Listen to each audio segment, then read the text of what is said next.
Hello everybody, I hope you all have a wonderful afternoon. We did do some last 5 minutes changes in the casting lineup because as you can see over there we have a guest caster. Some of you might have heard his name once or twice. It's iCamper, basically the manager of the team. How are you doing today? Hello, hello. Yes, how am I doing today? I'm very hyped for the split. We are already a little bit late on our first match day. It was originally scheduled for last Sunday, and yeah, due to some time management issues, we came to the conclusion with the enemy team that we had to start a little bit later. And yeah, that's our first game today. And yeah, I'm very hyped to see our guys play the game and hopefully get there 2-0. Exactly. Yeah, we already saw the 1-1 meme in the chat. I don't know what to think about the 1-1 meme because, you know, I would like to go 2-0 today. Do you have any insight on human apex predator? Any names there or any review you did with the guys? I myself I'm trying to hold back a little bit more. Like, these guys know the game better than I do, from my perspective at least. And that's why I stepped back a little bit. I'm offering like every now and then a few words of like consideration of this and that maybe, just to keep some thoughts in minds. But other than that, I'm not doing much anymore because it doesn't make sense. They just know the game better than I do.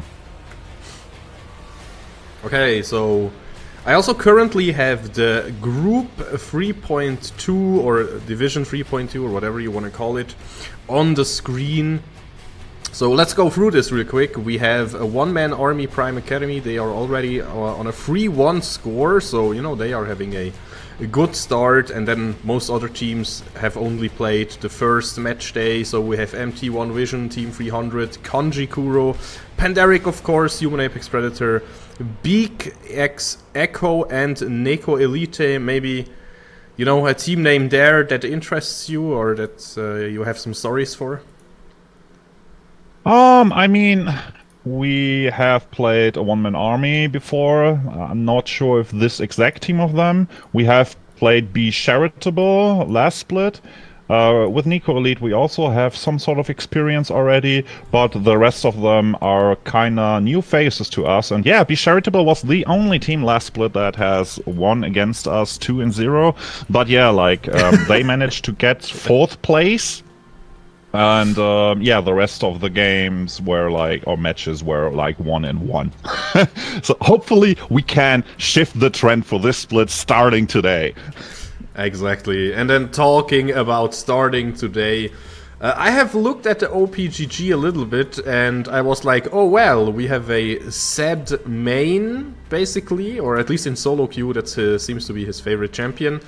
In this first draft, we will sadly not see it. Do you think we would actually play that in a team environment?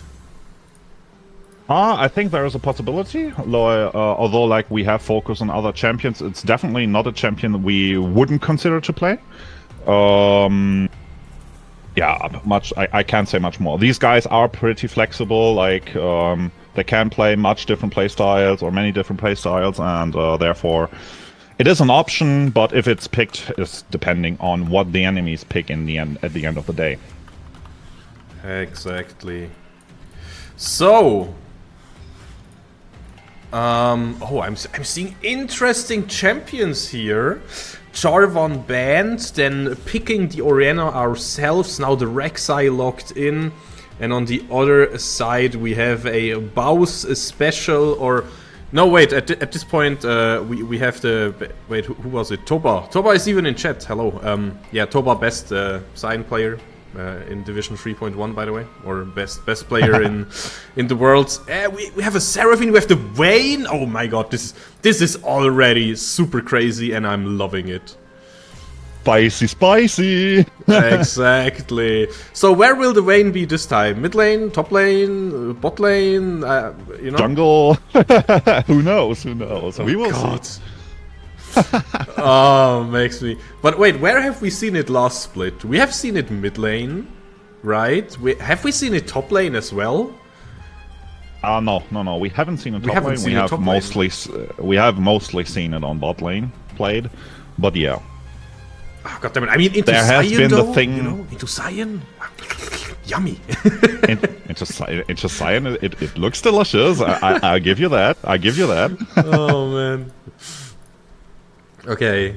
Now, Rel and Leona will be taken out. I see a certain pattern there talking about the support position. What else? Nautilus, maybe? And Alistar? And then we have all the tanks banned, or... But yeah, first of all... Seems like it's going into that direction. Yeah, where is everybody even going? Do you think right now Seraphine is a mid laner? Is it a bot laner? Is Morgana a jungler right now? You know, it's not the old days anymore. From what I would guess so far is that Morgana will go jungle and Seraphine will go ADC, basically. That's what I'm assuming here so far. Because, like, Seraphine, yes, of course, she is declared as a main supporter, but she is kinda... not wanting to say weak on that role, but there are better options in my opinion. So you kind of want to use her as a lane neutralizer in my opinion, and I think with that being said, she will be going onto the ADC position, because for mid lane as well, I think she doesn't provide early game enough control on the lane itself.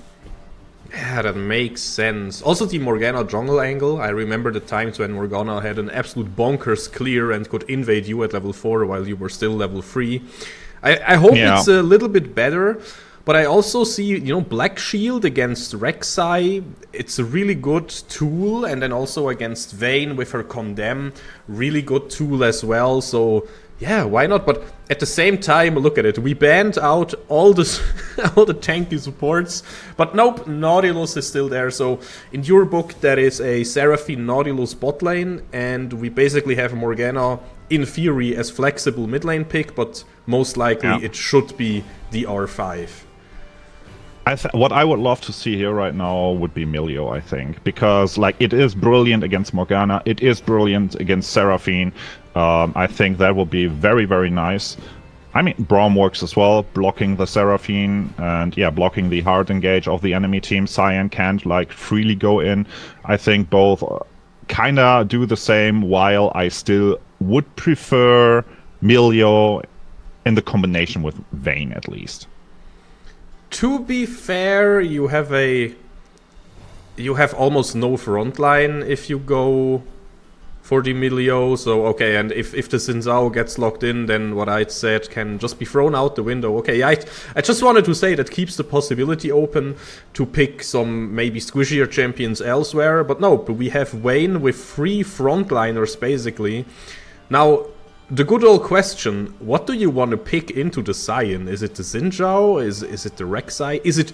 Okay, as always, I'm getting a little bit too overhyped, but how dope would like Xin Zhao Braum on bot lane be? How toxic would that be? And you just jump on Seraphine non-stop. A man can dream, right? Oh, it's Seraphine mid lane, by the way. Oh, okay. It is indeed Seraphine mid lane.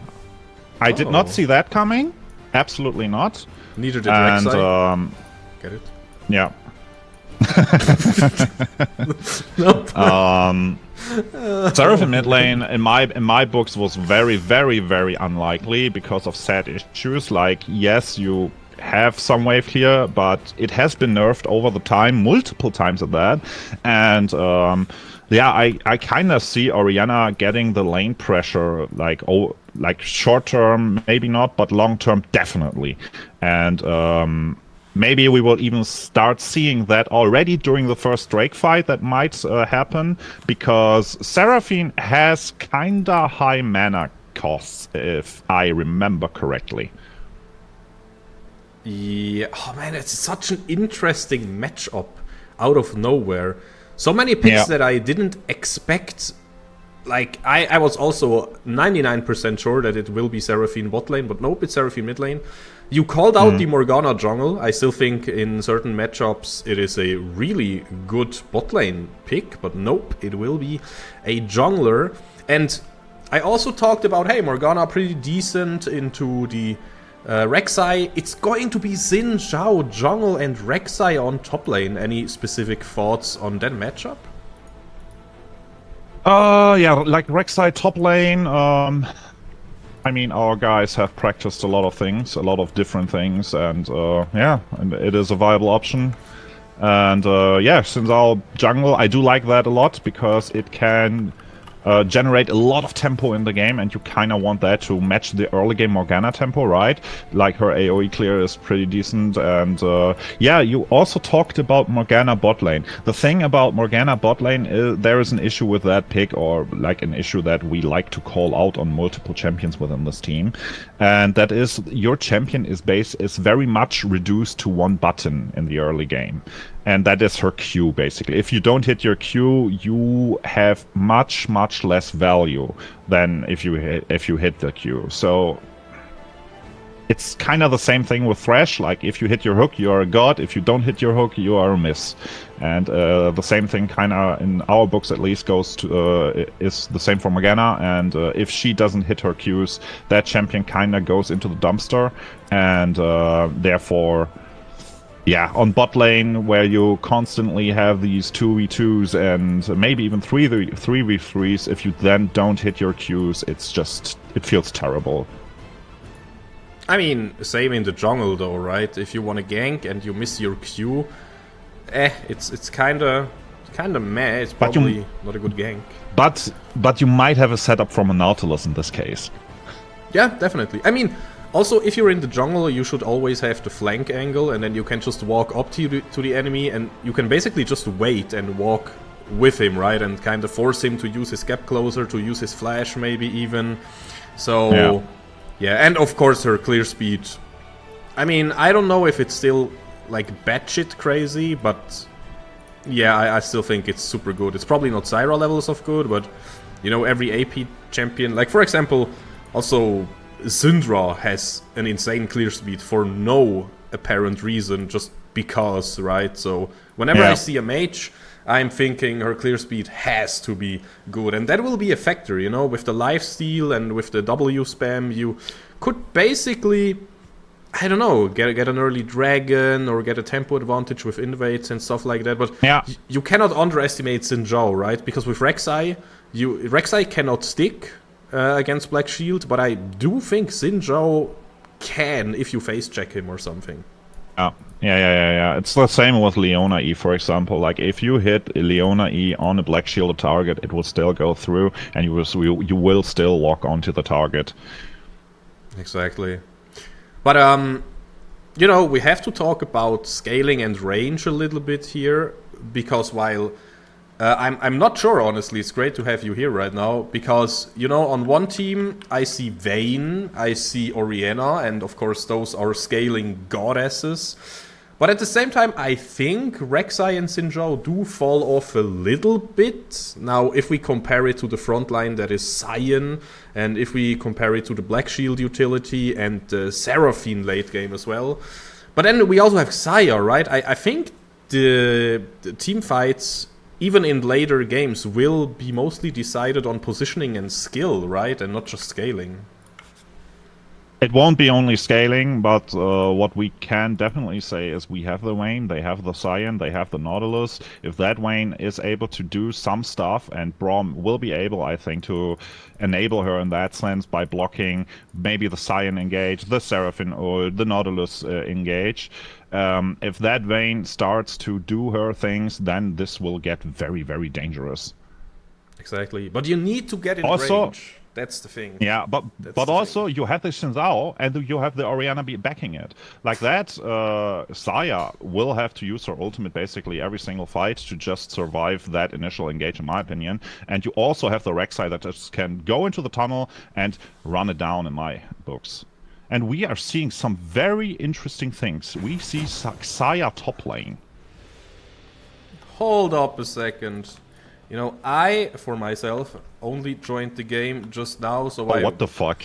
Yeah, I will make sure to, you know, catch up with 2x speed. But guys, before we do any of that, it is game number 1, the first game in the split in the fall season 25-26. It is Human Apex Predator versus Pandaric, a new fresh lineup. And I am super hyped. I am joined here by iCamper, the manager of this team of Pandaric. You're doing a wonderful job as always. And yeah, now I can finally see the lane assignment as well. I can even toggle the names for you guys. But yeah, what are we looking at here with the Xayah top lane? I don't know. I mean, it kind of makes sense because I feel like Braum Vayne has early game much more value on bot lane. But, oh, what do we see here on top lane? Oh, first blood even here for Xayah, and that's a difficult one. Oh, that's a difficult one don't indeed. Want that to happen. I'm still catching up. It's crazy how big of a how big of a disconnect we have there. But yeah, like I need to shut up for a bit and wait until you have catched up. But yeah, I mean it's something that has to be expected. Sadly. Wait, do I put Xayah in the top lane thing now? Oh, mid lane is also looking super dangerous. We get a kill there on third Laren. Let's go. It is Braum from 2x KO actually, you know, the one that really hurts. And teleport getting used by Xayah in the mid lane. Bot lane we get the flash and yeah, everything on 2x speed right now, you know, because it's Urf actually. It's actually Urf. Yeah, it's actually Earth. Okay. Well, and now we have a disconnect. What? Now we have a disconnect. Brilliant. What is going on? Funnily enough, now you are ahead of me. Wait, what? I don't know how. I don't know. I don't know why. But it is what it is. We will manage somehow.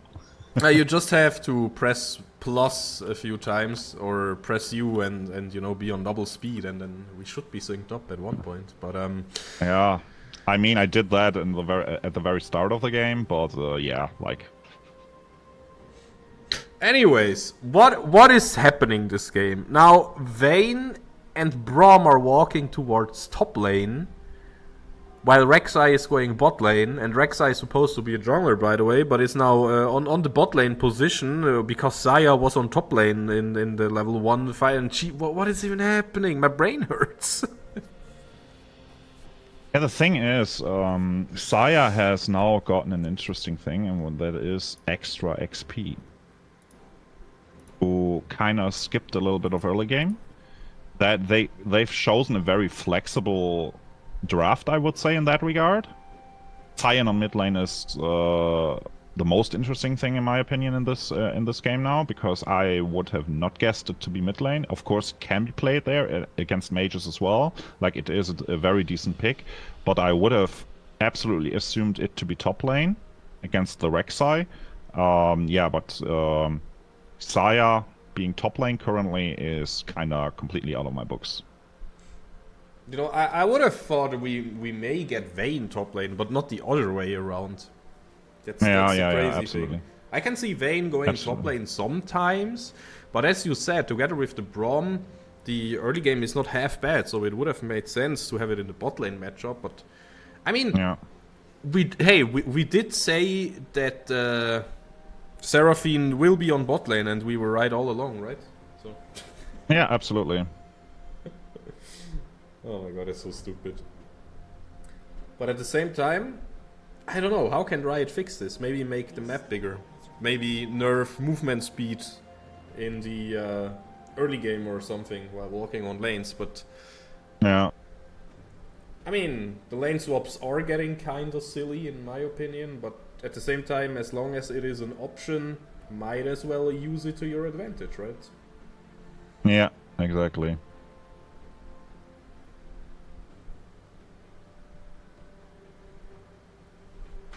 The client said the jungler has reconnected, but already left again. Okay, what do we have from behind the scenes here? First of all, it was so funny. I read jungle DC in the chat, and then I was like, no, but it's Morgana, it's support, or oh, never mind. Yeah, it's Morgana jungle, true. And okay, I have to quote this. Then our Braum third Laren said, "How we looking?" And the opponent Cyan said, "With your eyes, bro." So Yeah, that Yeah. means we will be back in the game, and I am currently on lifetime as well, by the way. So Yeah, me too. So we should be synced now. exactly. Level 2 Nautilus after 4 minutes. That is also something that I haven't seen in a while, but here we are, third Laren level 2 as well, just because of those early game shenanigans. Yeah, interesting. And Xayah has gotten a nice lead from that, obviously. Like, she has her level 4 already. Maybe I can have a look at how far she... Oh, she's almost level 5 already, while Senny is barely scratching level 4. So, yeah, Xayah, definitely a big advantage here. But is it still as good as if you have Braum and Vayne in top lane against you? Really depends on the wave, right? So my auto cam doesn't want to look at it, but I will just manually go top because, hey, Xin Zhao is also there, so the action will be there. Nobody is there to help flash forward from our Braum. Teleport coming now, but it will be too slow. Ranger flashing out. Last auto attack from Zenny to secure the kill. And that's a ton of resources spent with the teleport, with Sion moving up, but I think we just walk out of it. That's genius play. Yeah, that's brilliant. You have gotten the advantage back from the Xayah right here. Of course, there's still like the slight XP disadvantage you're still facing, but you've gotten the return kill. Xayah has blown her summoners as well, so she is now also vulnerable on the side lane. And yeah, that's also a thing. You are an ADC. You are vulnerable on the side lane. Rek'Sai now level 5 as well. Xin Zhao pathing towards bot lane, so that might be the next target again. Yo, I was so hyped for Zenny to just keep on chasing there, but he respects that he is not level 6 yet. Guys, keep in mind, Vayne level 6, you know, you're like, oh, Vayne is, you know, she needs 2 items and she's not that strong early game, but... Oh man, her level 6 is disgusting. She basically gets a free best friend sword right in her inventory. Now meanwhile in mid lane, Sion deals a ton of damage using the sombrero there to stop the decimating smash, but it will not be enough. We get another solo bolo on a solo lane, and this time Sion will go 1-1 in this game. Yeah.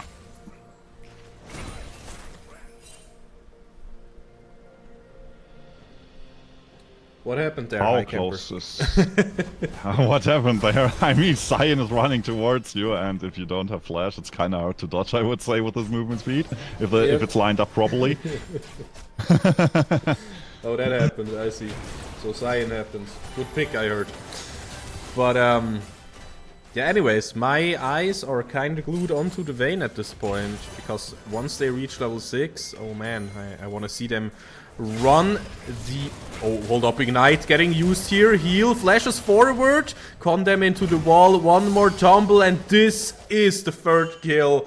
Pandaric will claim defeat, and they will claim a kill traded against the dragon. I think we take those. We definitely take those. It's again a kill on the Vayne. We want the Vayne to get into the game. If that Vayne hits her 2-3 items, Vayne will be a monster, and yeah, it's definitely an asset we can count on. Especially like when facing Sion against you and Nautilus, like they will melt down later on. Yeah, that is really important, right? And at the same time, I mean, Morgana and... Okay, so on paper, Morgana, Seraphine, and Xayah, they have a little bit of self-peel, right? On paper. But the thing is, they do not really have a dash, you know? They don't have an, I don't know, arcane shift or something. So once Vayne is in range, yes, you can try to slow her or to root her, but it's still Vayne, right? It's really hard to catch her with your skill shots. So, yeah, I still think, and with triple frontline as well, if you have Braum peeling the Vayne and then Rek'Sai and Xin Zhao in your face, I see a lot of potential there for the Vayne to just completely take over. Yeah, we can nicely see Rek'Sai's regeneration passive here in use. Healing up very nicely again. Remember when you needed sustain in the jungle? I remember. Oh yeah, that used to be a thing. Where it wasn't just built in And yeah, I don't know, man. Turtlaren and Hirgifallen, they are basically playing chess at this point. Because they have to really think hard. Where is everybody even? This constant lane swapping. Remember when we had Cyan mid? And well, now it's our ADC against the enemy ADC slash mid laner. While our mid laner is facing the enemy top laner. Like, what is this? Yeah, it's very difficult to play. Like, Cyan will have the upper hand long term against Orianna as well. He is getting a lot of resources. Yeah. Oh, hold up. Facing an issue here, but the flash, not enough, unfortunately. The Morgana ult keeps connected, and therefore you can collect the kill. Exactly. That was such a close one. Maybe you could have angled the flash a tiny bit differently or something, but yeah.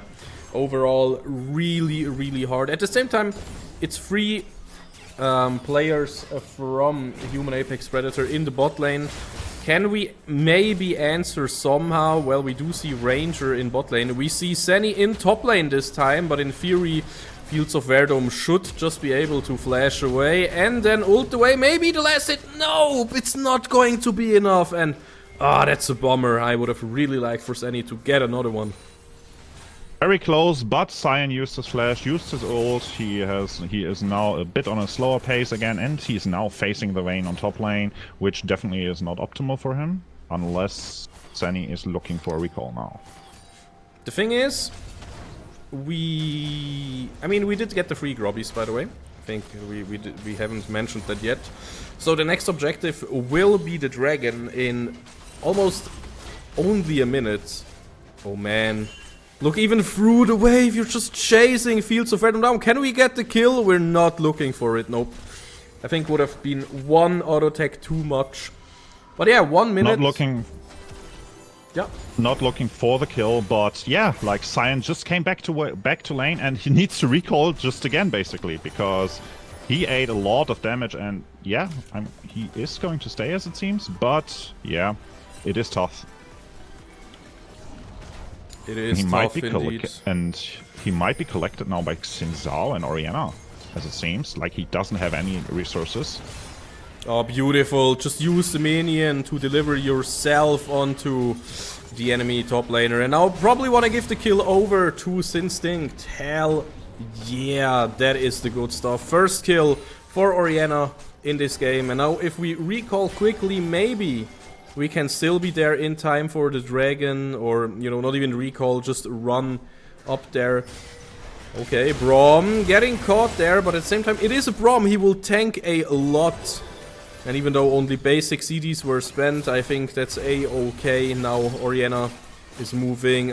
Soap taking a ton of damage. Those top lane versus ADC matchups are always a bit weird to watch. Yeah, they definitely are. It's tough. It's tough for Rek'Sai. I think they have to drop the second Drake as well, as it seems, because they are not yet on their item power spikes. Vayne just finished her Blade of the Ruined King. Saya has finished Yumtal's and has her boots finished. Orianna, though, has her Ludens finished now.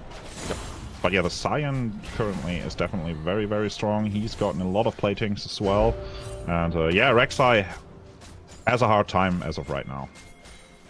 But yeah, looking at items in general, basically we are super even in every lane except for top lane, as you said. So getting bullied a little bit, and I think it's not even player difference or anything, but those weird swaps in the early game. Now talking about the swaps, yeah, Verdun just used the unstoppable onslaught to get to top lane, so he will be, in German we tend to say, a found food, right? So that's exactly what happened there.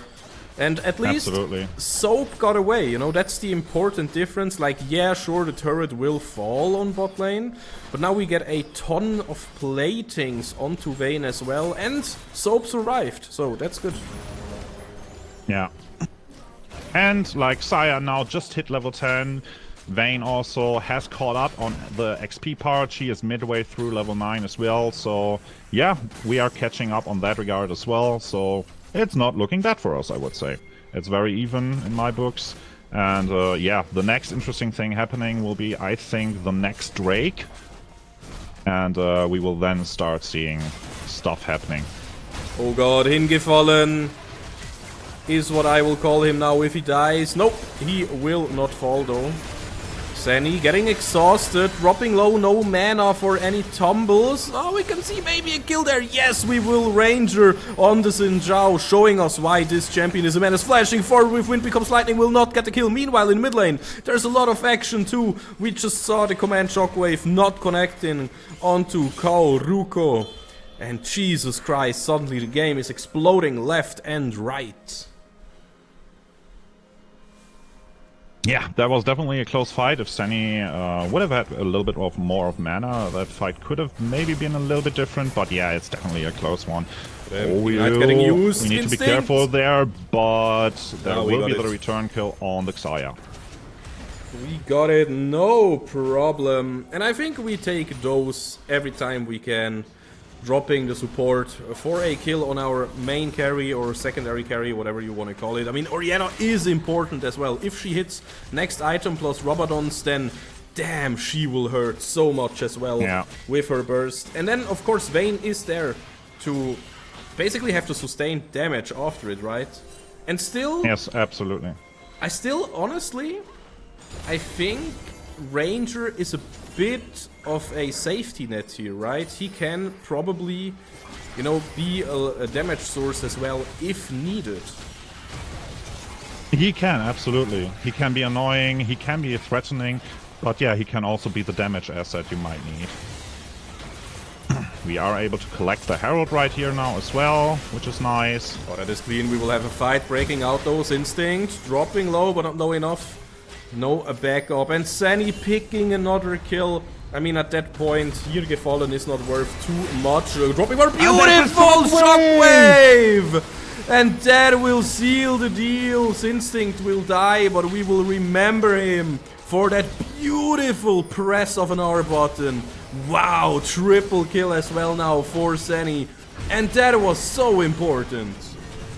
That was a very, very big one. Triple kill here onto the Vayne, and that is absolutely what you would want here. And we are rushing instantly through to the second tower, getting the charge onto that one. Maybe possibly even getting that tower as well. And that's a nice, good income that you get right here. Oh, look at it. So good. Now we are drifting a little bit into safety with the Herald to a backport. And Zenny now instantly on his Rage Blade, plus another recurve bow. And that is a lot of DPS that she gains just now. Yeah, Vayne is exploding right now in damage. As long as the pick isn't exploding in our hands, aka dying. Because it is a 550 gold shutdown.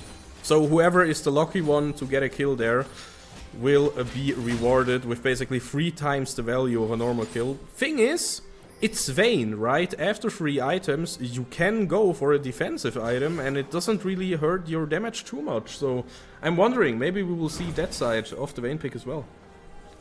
Yeah. I think what we are looking at now is we will... Oh, what will we have here? No fight. Okay, you can keep on talking. All good. They're chilling. They're chilling. Yeah. What we are looking at now is probably a Terminus. I could imagine. Most likely. Okay, hold on. Now. This time, though, coming through. Ranger, he will survive for a longest time. Oh, look at Zenny. Look at the ADCs here. Getting a kill, killing the zombie as far as possible. Just condemning it into the wall so it doesn't really bother us too much. Yeah, you have to respect the zombified version here from Fields of Verdun. But still, that means finally we will get the dragon. And that is important. No soul point for a human Apex Predator. And that also means we get the feats of strength with this dragon. Oh yeah, true. That is also... That hasn't dropped quite yet, but now it will be. True. That's important. Or Ranger. I just talked about how you can stick even against the Black Shield, and well, that's exactly what I meant, right? Xin Zhao with the extra movement speed. Whew, really dangerous, and that's the thing with a mage jungler. If you fall behind, I mean, it's only a level 10 Morgana. That hurts. Against level 12, and that's a lot. That's a lot.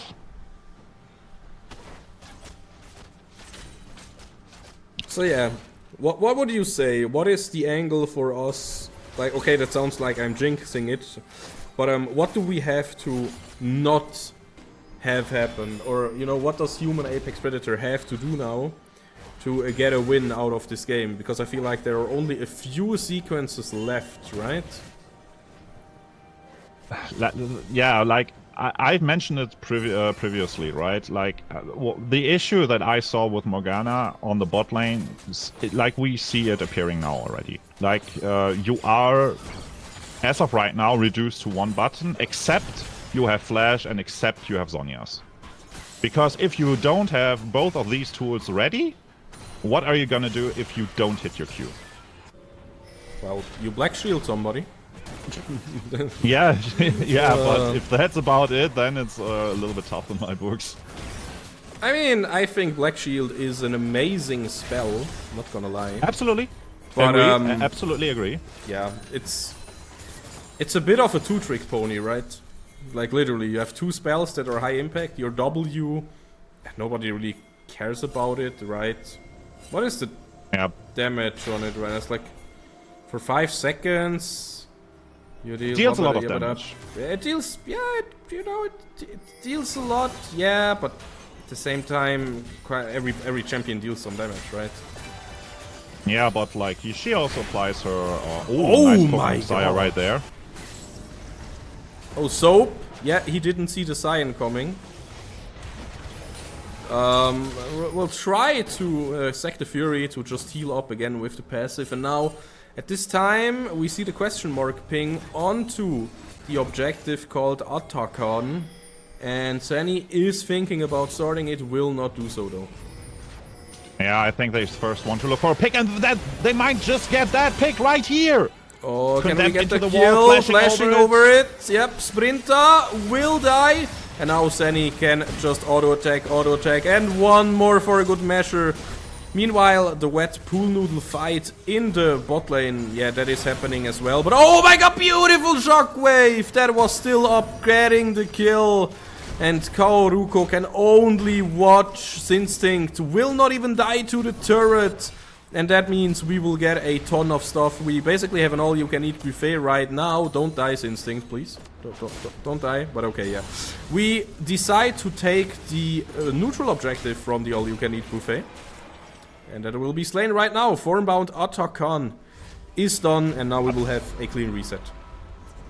Attackon was very, very huge here. We have 38 petals now, and yeah, that translates to an extra of 1050 XP and a total of 32 adaptive force. And that's something you absolutely want to have. Like this Ariana, if she now hits her Rabadons, will definitely hurt even more, and she is on her way buying that. Exactly. I talked about the free item power spike, and yeah, 1 out of 2 needlessly large rods are bought, and then only the combination costs of a few teeny tiny 100 golds. Oh Lord, exhaust getting used there, very getting used, and oh, Zinzhao the hero jumping in to save your ADC, even though the exhaust was used.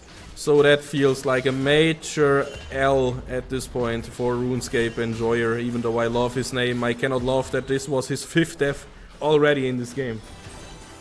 And Rek'Sai finding his balance here in the game. Like, he is finding his role currently as well. Not being in the fights per se as much, but he is building side lane pressure. He is good at keeping Cyan at bay, since he can just heal up so much again, and Cyan can't really find the angle to out-tank him.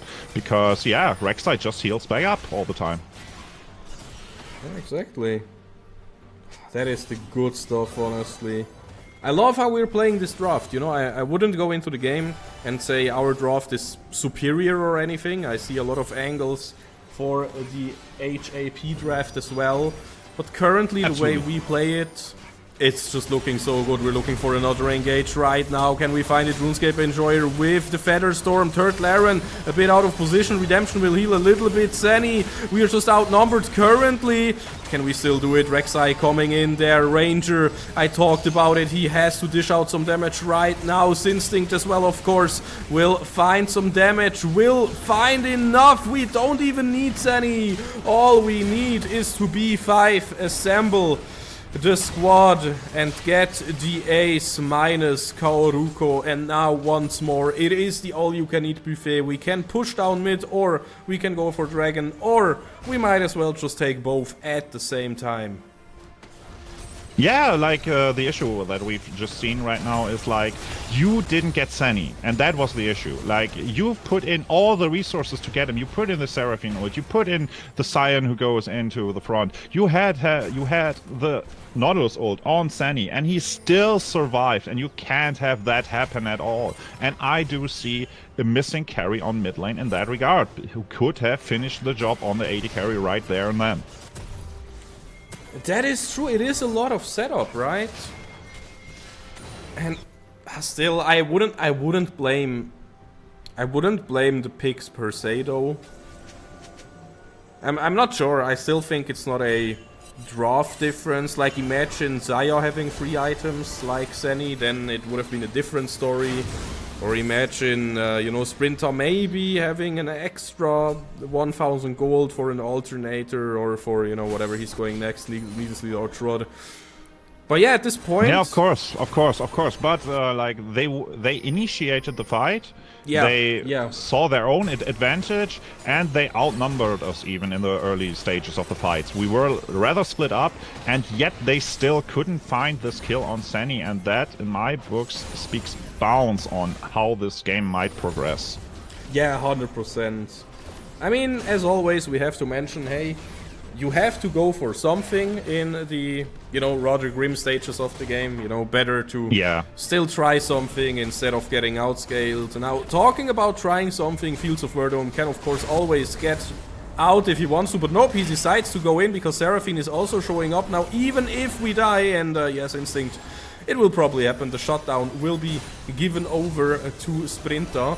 On the other side of the map, we did get the Nasher, so is it a victory? Maybe a small one, but, you know, it was also a pretty pricey one. Yeah, a pricey victory indeed. Yeah, and Sinstinct managed to clear the way from bot side in time. Like, with his dying breath, he managed to take the last minion, so they couldn't get onto the tower in return. That might have made it worth if they get onto the tower, but yeah, they couldn't find it. Exactly. Now the Tiefenladung is hitting Ranger, but you have to watch out if you want to 1v5 Ranger here, because he has a Crescent Guard himself. He will go in, he will be charmed. Maybe he can take someone with him in a 1 versus 5. It's crazy that I even say that, and yet Sprinter is almost dead. Now, I am a little bit worried because, yeah, the 700 gold shutdown, yeah, that hurts a little bit. You really don't want that to happen, but at the same time, we did get a bot lane turret, and we are slowly but surely opening the gates. That is what we're doing right now. So in 2 minutes, we have another dragon, and then it's soul point for either team. And at the same time, in 4 minutes, we have the next objective. So I think until then, we will have a little bit of a slower pace. Yeah, I do think so as well. Baron buff should run out in the next few seconds as well. Oh no, never mind. It's barely half over, so we do have that for ourselves for a little bit more time. 1 minute, I would say. And yeah, until then, I would assume we will generate some more pressure and maybe translate that into the next dragon. Although I don't think we will see the we will not see the soul dropping in this game. I think the game will end on the next Baron for either team. That could be a real possibility here, yeah, 100% agree with you here. I mean, it could be a safety net for both teams. I think if... I'm not sure. I think if Human Apex Predator somehow can crawl back into the game and get a real chance, then maybe they will wait for the soul, right? Because on champions like Scion or you know, everybody with shields, which is everybody in this game. I'll hold that thought. Though, Turtle Aaron jumping out of there onto Ranger. Beautiful performance. Beautiful shockwave as well, forcing the Feather Storm. Ranger not hitting, Wind becomes Lightning. But meanwhile, on top lane, Rek'Sai is on tunnel digging duty. He is literally digging the Gotthard tunnel at this pace. Jesus Christ, man. And I thought... Yeah, Rex. Yeah, sorry. Rek'Sai has a lot of pushing power. Especially with the Titanic, right? It's crazy. Absolutely. Yeah, I wanted to say that if you show me Rek'Sai top lane, I wouldn't think that this is the classic split push champion, you know? It's not a Trindle, it's not a Nasus, it's not, you know? It's not that stuff, it's not a Camille that just jumps away turrets, it's not a Trundle, but apparently Rek'Sai is pretty good at jumping away turrets as well, you know? Maybe Rek'Sai and Trundle are brothers in, brother and sister in a parallel universe or something. Yeah, absolutely. Yeah, and this Drakes, I love these Drakes. I love the Chemtech Drakes, actually. Like, they provide tenacity. And since Riot Games has, like, removed a little bit of tenacity out of the game in form of tenacity runes we used to have, I think this Drake has become more valuable. Oh yeah, definitely. Definitely. That's a good take. Oh, yeah, also, many players dislike the Drake, but I think just because of the tenacity, if we look at Vayne, yes, she has mercs, but she sits on... No, she doesn't even have mercs, and she has 34% tenacity, 20% from tenacity, and yeah, another 14 from the Drakes, and that's kind of good. I mean, there's the Quicksilver Sash as well. That is a good defensive item. There's the Jogshaw as well. That is a pretty damn good defensive item, if you ask me. So this Vayne looks kind of unkillable here. Yeah, this Vayne definitely is very slippy now. And don't forget, even though she has no range, she is super slippery. Going invisible, tumbling all around. It's so annoying to face off against a Vayne. Now meanwhile, Soap doing what the Rek'Sai does best in this series. Just pushing the bot lane out against Sion. We have 1 more minute until Nashor, so maybe that could be the turning point that we talked about, right? Yeah, like Apex Human Predator needs this Baron if they want to find back into this game in my books, because like we haven't yet scaled to the end. Like we will get stronger and stronger still, and okay, hold up, Glacial Fissure getting used there to disengage. Turtle Aaron a bit scared there. We do have the red buff on our side, so in theory we should just heal back up. Oh, we're looking for something. Don't forget, if Zenny sticks onto you for only like 2 seconds, you are probably super dead. Doesn't matter if you are tanky or not. Vayne, you know, is equal towards everybody. She kills you in like 7, 8 or 9 auto attacks regardless of your items. And that is something that we really like right now. I don't know if I like the Nashor being up, because it is a potential risk here. And we have to give respect out where respect is due. Human Apex Predator, they are slowly but surely playing it through mid lane as you want to. Ranger just jumping in there, staying alive for way too long. Getting knocked up too near by the ultimate here, the Tiefenladung. At the same time, we are jumping in there. Can we make it happen? We will get a kill. We will get the second one. Zenny and Sinstinct with the damage. It is more than enough, flashing forward to get the kill as fast as possible. Fields of Verdum. All he can do now is run around as a glorified, zombified monster. Sinstinct teleporting forward even. And iCamper, this will be the first game. It will be a win for Pandaric. I hope you are as happy as I am, man. I am very, very happy, and oh my, who was the MVP for you in the last fight? I need to ask this. Oh, it has to be Ranger finding that engagement. Maybe you saw something that I didn't, but I love the confidence of him just jumping. I mean, we are still in the game. We are still in the game. You could jump back 30 seconds and rewatch it and watch what Soap did. Yeah, but no, I left it already. So you will tell me. Okay, rip. So yeah, Xin Zhao opened, which was brilliant, absolutely. And Xayah was able to find a connection onto our team, where she found an angle where she could really, really freely hit, and Soap managed to completely space her out back into her own backline, where she couldn't do a shit, where she couldn't do a single thing, and he just killed her. Because if that Xayah is not forced out of that fight, I believe this fight could also go the other direction, actually. I see. That makes a lot of sense. But So this fight, absolutely, in my opinion, Soap. perfect. Yeah, Oh, why not, right? So I can show us the graph real quick. Man, I'm just having way too much stuff on stream right now, but you know, I'm gonna do it anyways.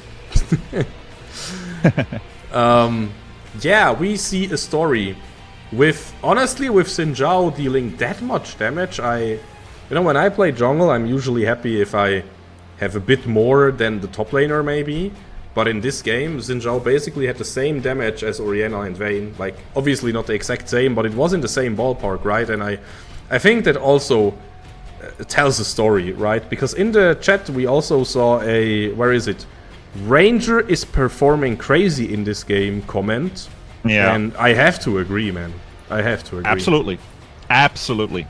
Ranger has been performing absolutely phenomenal. But in my books, so did anyone else. Like, every one of them, like, performed, like, their roles. Braum there with the clutch blocks of Seraphine ults at times, and of other engages, and Rek'Sai on the side lane holding the pressure, holding the Sion back, forcing him even off the lane at some points to join his own team, which gave him the lead on the side lane then. And yeah, like Orianna with the nice shockwaves in between, Vayne with her DPS, like everyone did their thing, and Yeah. that's all you can wish for. That's all you can wish for. Okay, now, guys, we will head into a short break, and after the break, we will find out, will the 1-1 curse still haunt us? I don't know. What do you say? Hopefully not. Hopefully not. Oh, man. But yeah, guys, heading into a small break. See you in about 5.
So it is a flex.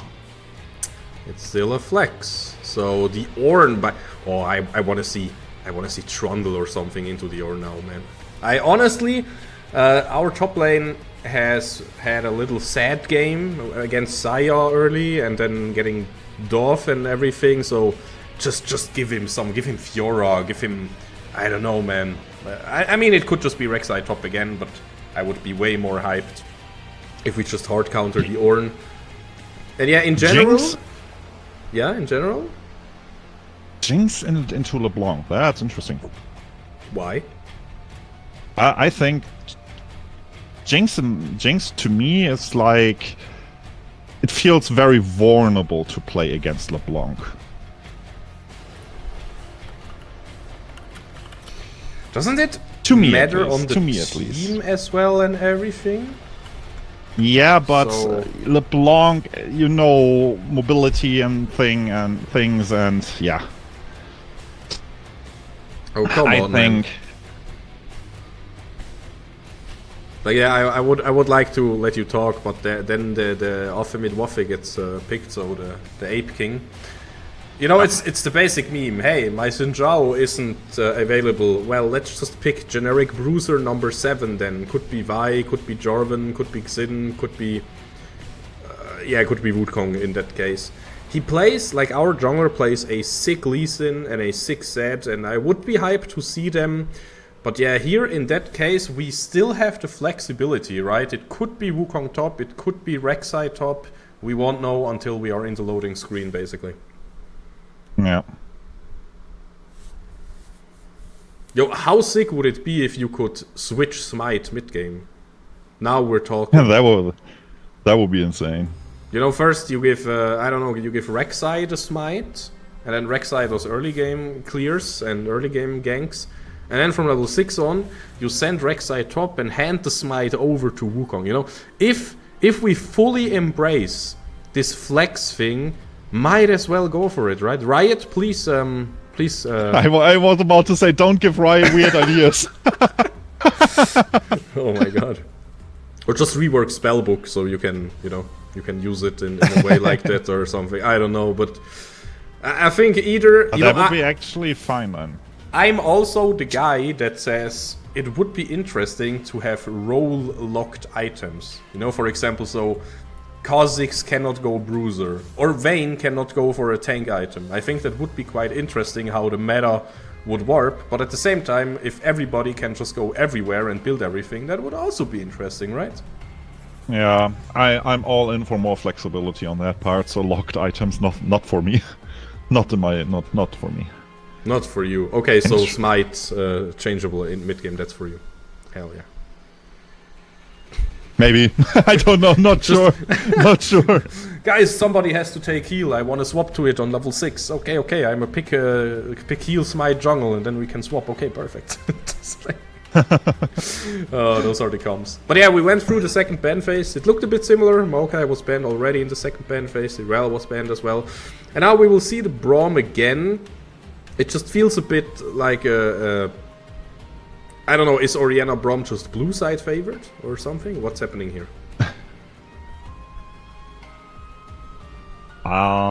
Wouldn't say that. But yeah, it's definitely a good answer.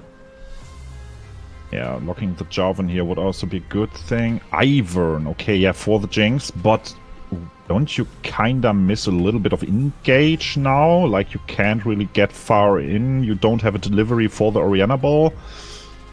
That could potentially raise some issues, but yeah, we will see, I guess.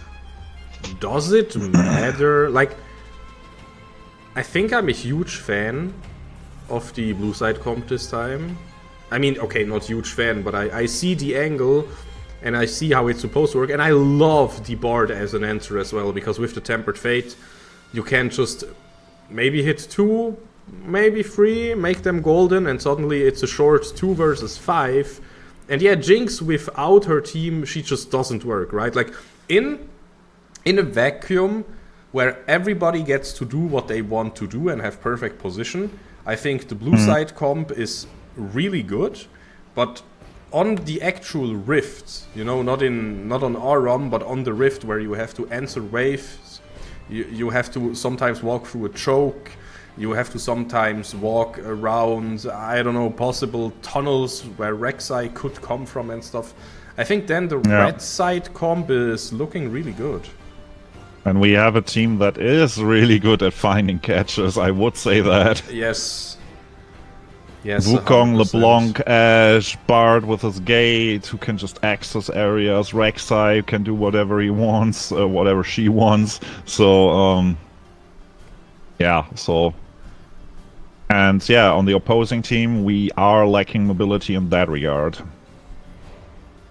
Yeah, we do not care about mobility on the blue side team here. We only care about stats. We care about shields. We care about, you know, Ivern just calls in an extra stat checker, right, with Daisy and stuff like that. So, it will be interesting. I feel like as soon as we can close the gap and Rek'Sai and Wukong knock everybody up, and then Ashe, LeBlanc, do they have enough damage to get through the defenses, though? I'm wondering about that. I think in a world where everybody has the same items, the same level, it could be tough, right?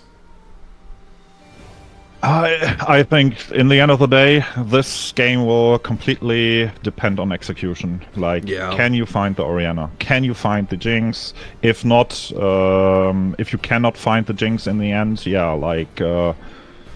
Human Apex Predator will have the upper edge, but if you can find the Jinx, if you can find the Orianna, then it will just be vice versa. Exactly.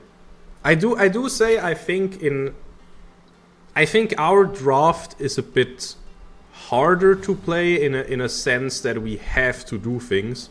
We have the tools to do things, but I can see a problem. I can see a world where maybe our first 2 attempts for a gank or for a roam get counterplayed, we don't get anything, and maybe then we are a bit demotivated to do it again. And I think this comp from Pandaric, they have to find things non-stop.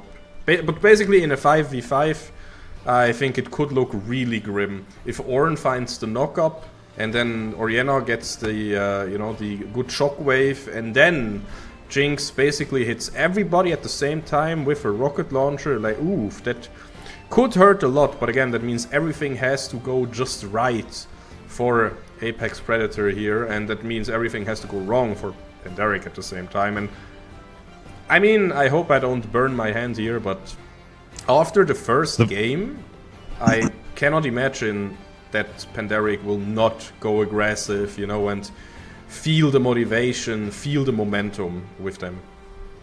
The biggest variable I'm seeing here is that, the biggest variable in my mind is LeBlanc. Like, if she is able to get a lead, this game might turn into a roller coaster. If, however, she doesn't get a lead or even falls behind, then we might face issues. 100% agreeing with you here. There would have been a lot of options okay, there are a lot of options. What am I thinking of? Well, Zoe, but what else? But yeah, I'm wondering how the LeBlanc will be executed. It's not a mid laner that that every mid laner casually plays and enjoys. So, but I mean, if you pick it, that means you have to be comfortable on it. And guys, to me, this means we will jump into the loading screen. Any specific skins you see there that think are the main motivator to win this game? I'm already in game, so I won't say a thing. You won't say a thing. Well, I also did it. I gotta say, honestly. Okay, so hear me out. Ivern is an actual pay-to-win champion. Because if you play the normal skin, which Kaoruko is doing, every time you press E, he says, quote, "I have 2 thumps and a shield." And when he says that every time, I am going batshit insane. I'm telling you. I'm losing my mind. And, you need a skin that says something else, or turn off voice or anything. But man, the default Ivern skin is literally unplayable with sound. So I also have a skin that I absolutely dislike, which is Star Guardian Xayah, because she is talking non-fucking stop. Hell yeah, man. About power of friendship and stuff? I don't remember what exactly it all is, but it is a lot, and it is annoying. Perfect. But yeah, the Ivern special, no Ivern invades. You can also see the wards in the jungle, so in theory we should have some intel, but it always depends on the pathing, right? But early game Ivern can be annoying, but it seems like Haruko is going for a more passive approach, a more chill approach.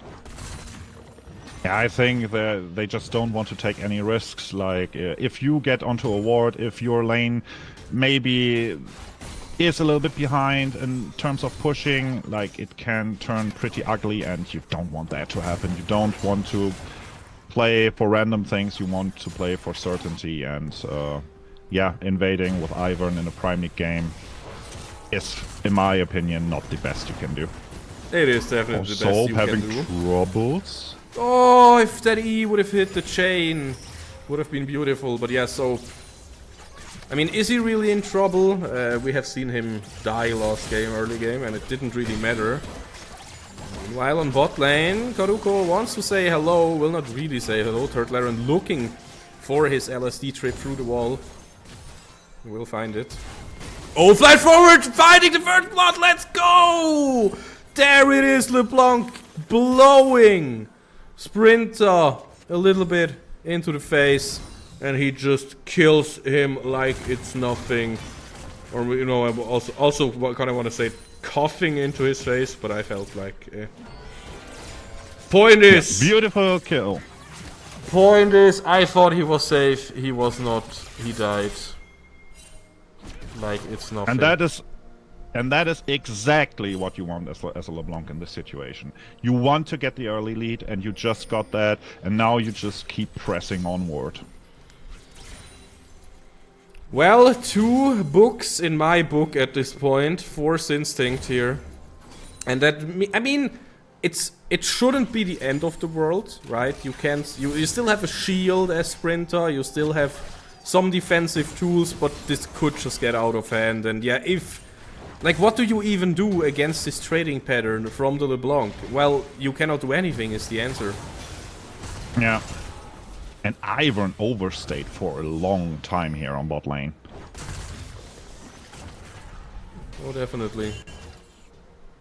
Oh yeah, Ranger is going for the counter jungle, and we could have a cruel visit there in the enemy jungle. Nope. I mean, he kinda knows LeBlanc has to be somewhere there, right? Yeah, he knows. He doesn't even go topside. Yeah, like, he wasn't aware that he stood on a ward on bot side for that long. So yeah, like, Pascal now, Wukong now getting here his advantage of it. Stun coming through onto Senny, but that doesn't matter. Trade is going brilliantly here for hold up the exhaust. They really want something in bot lane. They will focus bar. Turtlaren flashing out of there, trying to get away. Will he able to go? No, but they will get a 1-1 return. Anti-barrier important there. But meanwhile in mid lane, the chain will connect. Can we find the kill? We have so much burst, and it will be enough. Feat of Warfare is claimed by the red team. And yes, sure, you got a kill onto Jinx, but at the same time, this is a 2-kill LeBlanc. Yeah. Sunny bleeding some farm here in this situation, but he still managed to get the return kill on bot lane, which was very important for him here.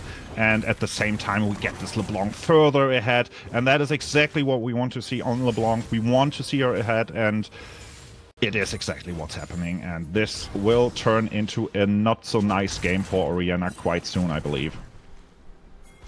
Again, if there is... Oh, hold up. Is this still a wet noodle fight, or could somebody die here in top lane? I mean, Fields of Verdun still has the Ornhorn ready. Now in mid lane, Turtlaren and Ranger saying hello, waving their arms. At the same time, Braum and Ivern are basically also saying hello. Waving back, and that means not too much happening. Now, in theory, we could try to get the dragon before the Grobby spawn. That would be an angle if you ask me. Beautiful plating taken on top as well. Yeah, Soap, he's recovering, man. Looking great.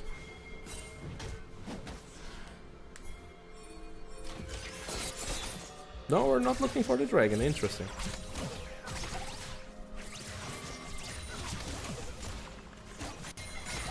Yeah, I think they don't want to do it right now because it loses them a lot of tempo.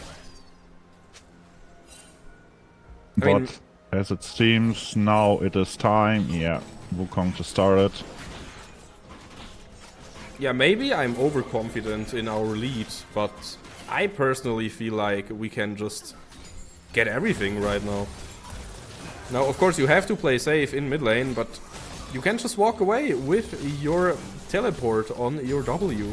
You can always go back, right? Like a set ultimate or something. Yeah. So, even though Ivern is there, you can still jump forward and trade if you feel like it. And that's just this toxic pattern from LeBlanc that just shows here. And that is crazy. So, and it gets even harder because Rek'Sai and Wukong and I mean also all our carries, they got a little bit tankier. Oh, talking about tankiness, look at his Cyclone in mid lane to get the knock up. Could be a bit dangerous, but yeah, Karuko not really doing too much here, and also the super mega death rocket. Not enough to finish the kill there. So even though on paper it was perfectly counterplayed, I might think after all we still have the advantage on that play. Yeah, it was a nice snipe by Jinx right there. Like, oh, what a hit! Oh my god, no way! Oh my god! No way, are you kidding me? Sani shows RuneScape Enjoyer how it's done, and he doesn't need to kill with his global. Nope. At the same time, Soap flashing forward. This is a disaster unless RuneScape Enjoyer can do something. But without your passive proc, without an objective, a turret or a kill, you're not that strong yet. You don't have a first item. The only person with a full item is Sinstinct. And man, he is hurting. He is hurting a lot. He has such a big advantage. Or we can already see Orianna now opting here for the Rod of Ages build because she knows, like, I kinda need to survive to do something. No way. Soap, this madman, he just goes for it. He tunnels into RuneScape Enjoyer's model there. Not quite enough, but man, they are feeling themselves.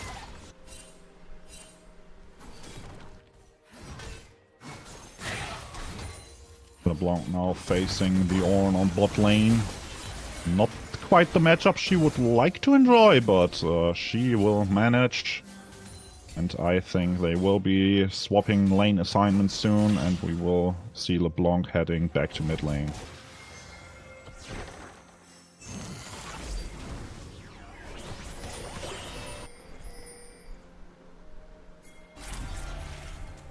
Yeah, definitely. Man, we finally have a few minutes where nothing happens. Well, at least because we do flash away. So, third Laren had to leave the flash there, but, you know, not too bad because now LeBlanc, the main carry, the main threat right now, can go for those obnoxious trading patterns again. Meanwhile, Soap could be in trouble. He will be in trouble. Goodbye, Soap. Meanwhile, mid lane though, we see the clone running away to get some extra vision. Coming right back. But yeah, the Cyclone is ready again on Wukong. Braum also showing up in mid lane though.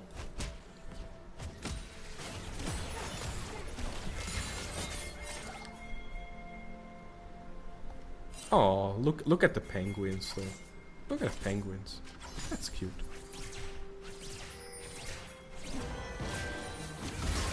I know what's not cute, and that's the LeBlanc damage. I mean, it's really good for us. Oh, Soap, he's out for revenge. He wants revenge. Will he find revenge? Still has the ultimate. Will use it. Will not quite finish yet. But at the same time, yes, the Void Seeker.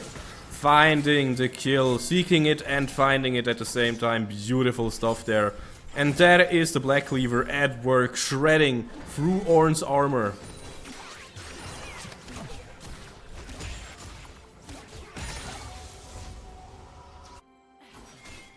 Absolutely. And we should also see the first tower falling soon, I would assume. Not quite yet. Top lane tower still has a little bit of health. No, we got this. We got this. We got this. We got this. Let's go. First turret destroyed. Sprinter's health bar destroyed. Turtlering saying hello as well. Oh no, it is going to be a whiff on the shockwave. And of course, if you are Sprinter, that's so much pressure, and you're probably getting a bit nervous at this point.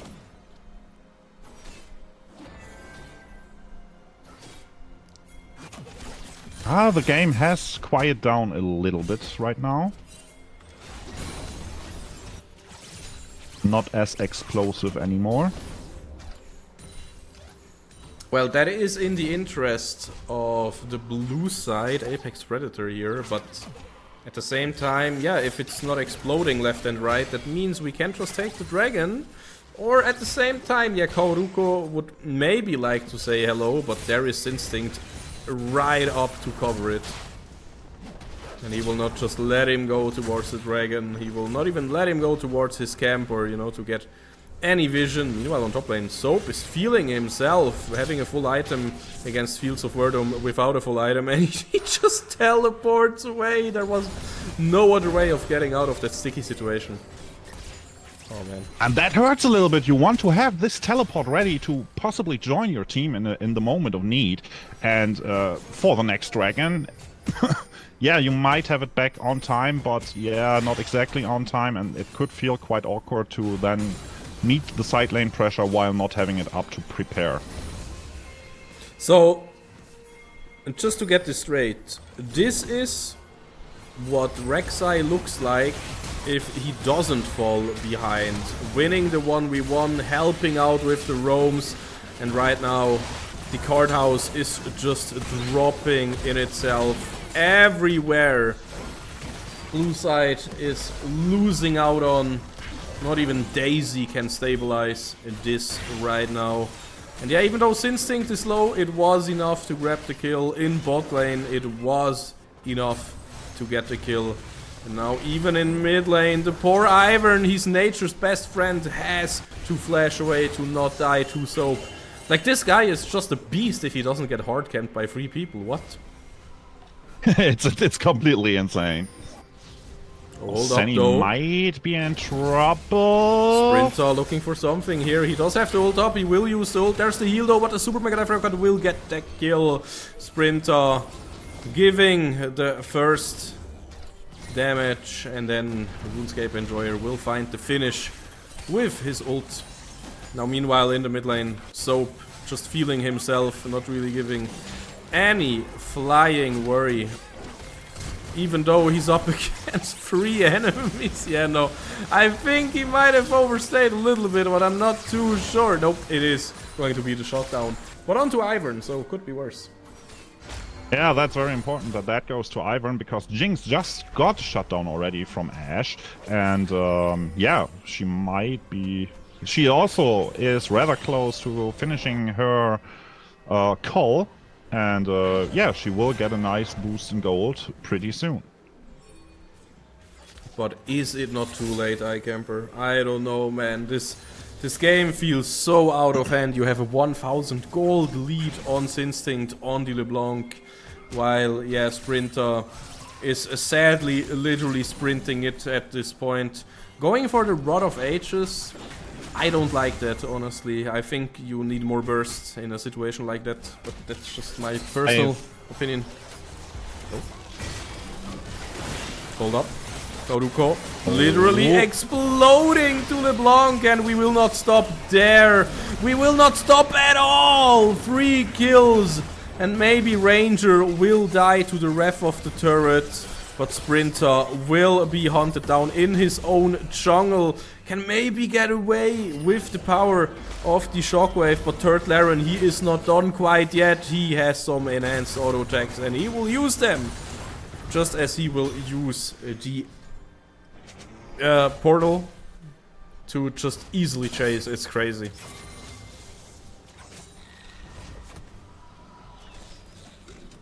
the draft is played out very, very well here. Very, very well. And if it is played like this, what can you do? Well, kinda nothing at this point. I think it's a losing game, and I think Instinct needs to play some mistakes at this point. If the entire team of Pandaric can just keep it up, man, they are on a roll right now. They really don't want to go back to the 1-1 meme at this point. The RuneScape enjoyer, well, he's not enjoying this with the exhaust. Maybe they can find something. The rocket will go wide. Now Ranger jumping in there. He does not have the Cyclone ready, but doesn't matter. He gets a kill anyways. Now we have some objectives up. Herald is up, and Dragon will be up in 40. And it is a good Dragon if you are dominating. It is a very good one indeed. Cloud Soul is my favorite soul. My favorite soul in Dragon in general as the first Dragon is the Ocean Soul. But as a soul, it is definitely the Cloud Soul. Giving the 15% flat movement speed for all duration is absolutely insane. I heard it even has highest win rate as of right now, so I wouldn't be surprised. It has been like... Yeah. It has been like this for a very long time. Like 15% movement speed. It used to be 20 even, by the way. And like 15% is just too much. Remember when Irelia got 5 movement speed removed and everybody was like lol? Yeah. Remember when Sprinter could still just be in the lane and not get bullied by Instinct? Well, thanks to Kaoruko, it looks like this doesn't happen. But you need to have your support, or supports, you know, because of Rom and Ivern, around you anytime you want to farm the side lane, and that's just so annoying. Almost the Ash Arrow hitting again. That was a close one. Oh, no. Thanks. Super Mega Dive Rocket. Thanks, Rocket. Not hitting this time around. Soap in top lane, getting brittle, but will not get procced. So hold up. RuneScape enjoyer, he wants to get back into the game. Got the tunnel, is ready once more. And Soap is looking so solid on this pick, applying pressure on the top lane if needed. And even escaping, that's an important one, you know, we are not giving away any kills right now. It would be a disaster if RuneScape Enjoyer got a kill here, got a kill there, but nope, he's still on a 2-2-1 scoreline. Yeah. Jinx looking to finish her Infinity Edge rather soon. She has all the components. But not quite there yet. But that also means let's just check the gold values, and Jinx only is around 800 gold behind Ashe. They are coming in clutch in combination with the shutdown she's gotten from Ashe previously. Yeah, that's a... You know, it's a deficit, but well, now it's 1k, but it could be worse at this point, right? I mean, it's a... Yeah, what is it? Basically 5,000 gold deficit in total. It could be worse. Let's just put it like that. Yeah. Atakan is in work currently. Yeah, no contest there. Will just be taken. And of course, that is a good boost. Oh my god, the damage! Now with the Tempered Fate, we will see so much. Hitting the arrow onto Orianna is huge, and the Wombo combo is going through there. Instinct is dropping low, but it doesn't matter if he dies. He will not even die. Fields of Verdun.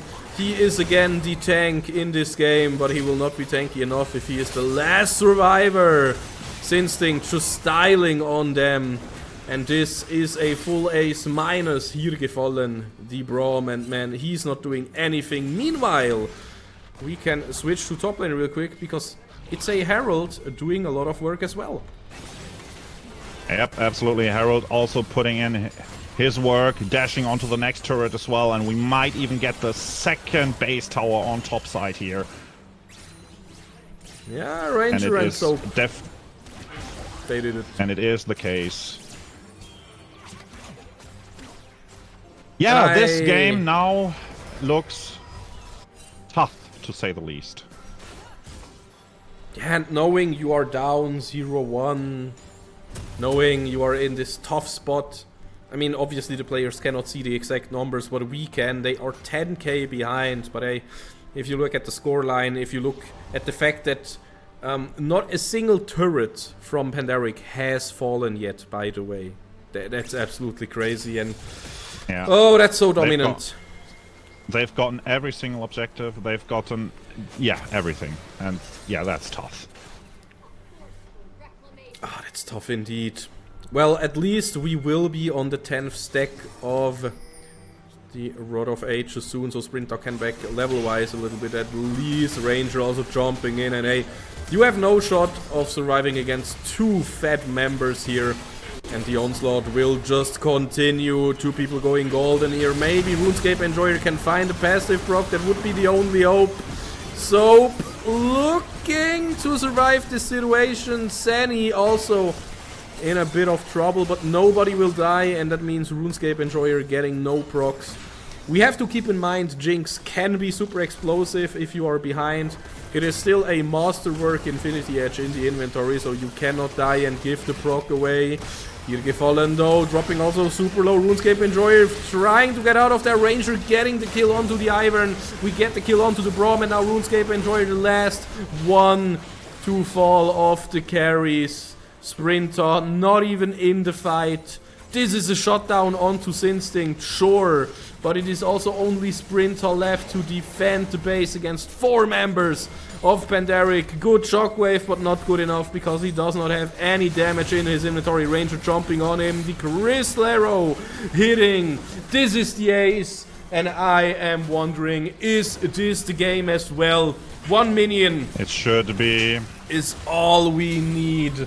Now Hirge Fallen and Kauruku, they will scare us away for now, at least. Oh, the Super Mega Life Rocket getting a kill, and now Jinx could go crazy.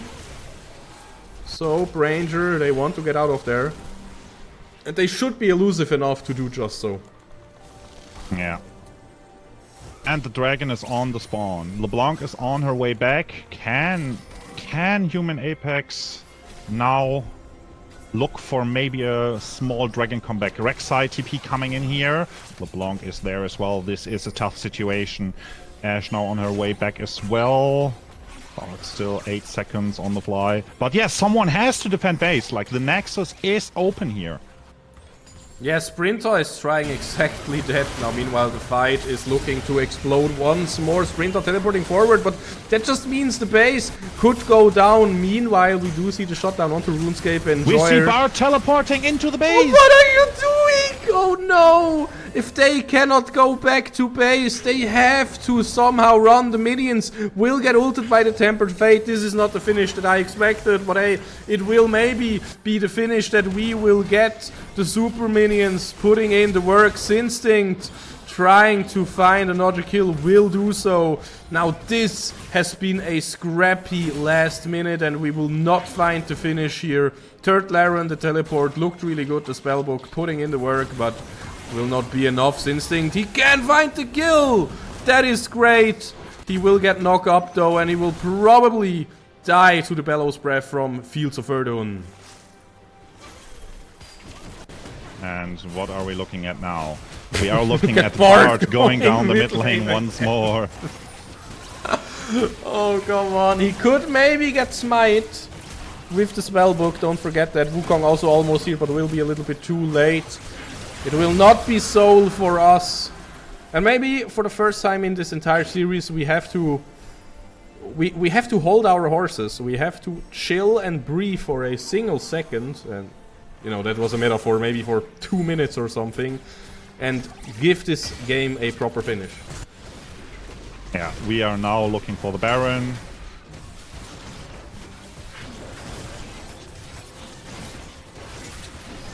We are.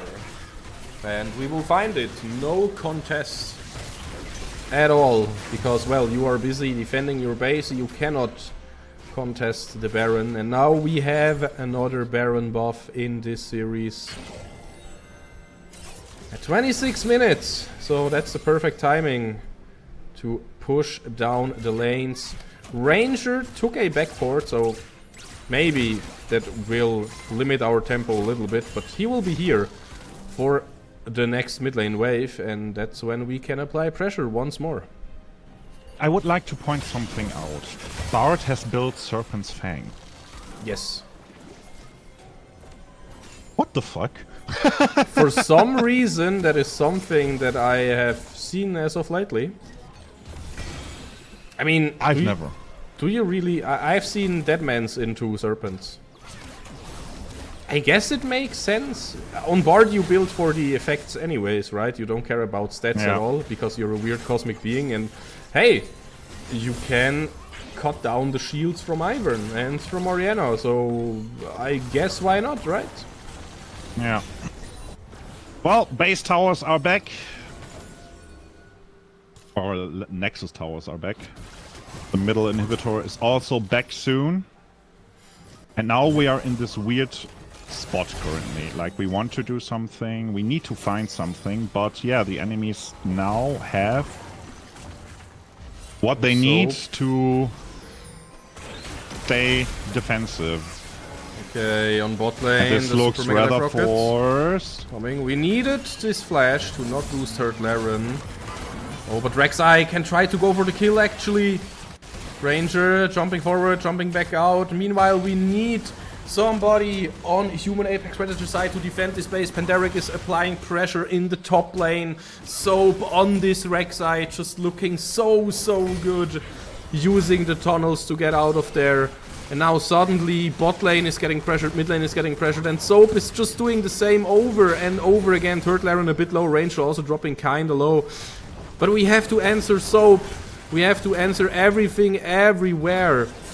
At the same time, Fields of Verdun doing really good to space the enemies away. And yet, top lane inhib has fallen. The super minions are on their way. And the Nash, well, it is running out, but it also will respawn in a few minutes. And the Dragon Soul is also something in 2 minutes that we have to worry about. Yeah, Human Apex is getting their footing a little bit back, as we can see, I think. They are now able to hold it a little bit better. Yes. We cannot find the decisive picks anymore. And yeah, they are getting funneled gold into themselves with the top lane. And we had the mid lane open for a while with the inhibitor. Jinx is on her third item. She is looking for a fourth item, maybe even getting it now. Not quite yet. But yeah, she is on her way, and if that Jinx hits her fourth item, she is even ahead of Ashe right now. Well, I doubt we will hit that stage in the game. I doubt it on a neutral part of the game, but I also doubt it in a Pandaric favored part of observation. Man, look at Soap's damage though. Fields of Verdun. It's crazy. He cannot defend against his Rek'Sai right now. And yet the super minions, of course, they also funnel a bit of gold into human Apex Predator. But I don't even know. The waves are not really properly synced up. Wait, are we looking for this flash from Kauruko to get away there? RuneScape Enjoy, the main target, is right there. And the Glacial Fissure not really doing anything. Meanwhile, the bottom inhib is getting numbed away. This should be the nail in the coffin, I think. Yeah, having definitely. 3 inhibs is too much. Instinct. Yeah, that was the third inhib. Man, they are trying, and of course with Jinx and Ivern you have decent wave clear. Also Orianna, it's decent, right? But now the Dragon Soul will go into the hands of Pandaric, and they just have full map control. And again, I have mentioned it once, but it's still what is on the map currently. All the towers from Pandaric are still up, so we never got the chance for human Apex Predator to get out of their base and finish an enemy turret.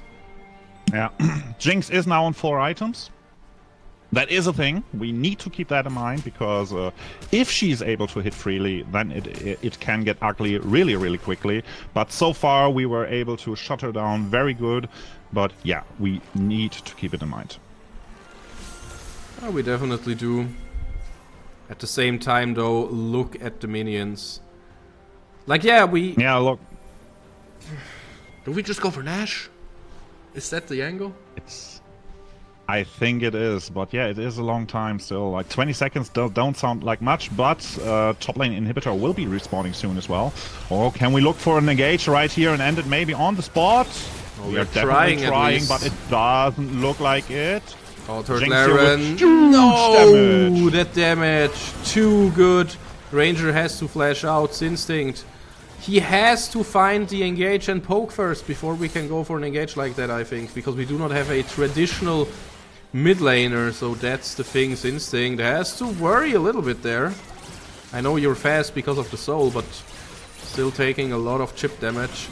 But yes, Instinct, he's in the vision. No, Rek'Sai cannot finish. But yeah. Dang it! We are looking for it, but we cannot find it. And as you said, the top lane inhib will respawn right now. So those are the last two groups of super minions that we will see on the screen right now. Okay, no, one is still in the bottom wave. Okay, maybe this is the mid lane engage that we've been waiting for. Exhaust is getting used here. Ranger jumping into the backline, wants to get the kill. Redemption will heal a little bit. Jinx now. Oh no, that is a killing spree that Jinx could go on. That we do not want to see. Can we backdoor it, maybe? Now. We still have the minions. I think Soap could try. Maybe teleport into top lane. Maybe just do something. Ranger's just walking towards the mid lane. He wants to finish this. The minions have destroyed the inhibitor once more. Ranger dropping super low. Meanwhile, on the Nash, there is also a squad of blue members. Soap trying to somehow finish this game. He will not be able to. And I don't know why only RuneScape Enjoyer is left at the mid lane, but that is where he currently is. And the minions, they are pushing in. What a scrappy game, but what a banger for entertainment. And the gold gap is closing and closing and closing. They have so much gold coming in, and Pandaric can't really farm because all the super minions are taking the farm away. Yes, that is the big problem with super minions. I mean, a bit earlier I mentioned it. I like that they only got the turrets and not the inhib, because super early inhib is basically just taking gold away from you and funneling it into the opposing team. But man, we have free teleports, by the way.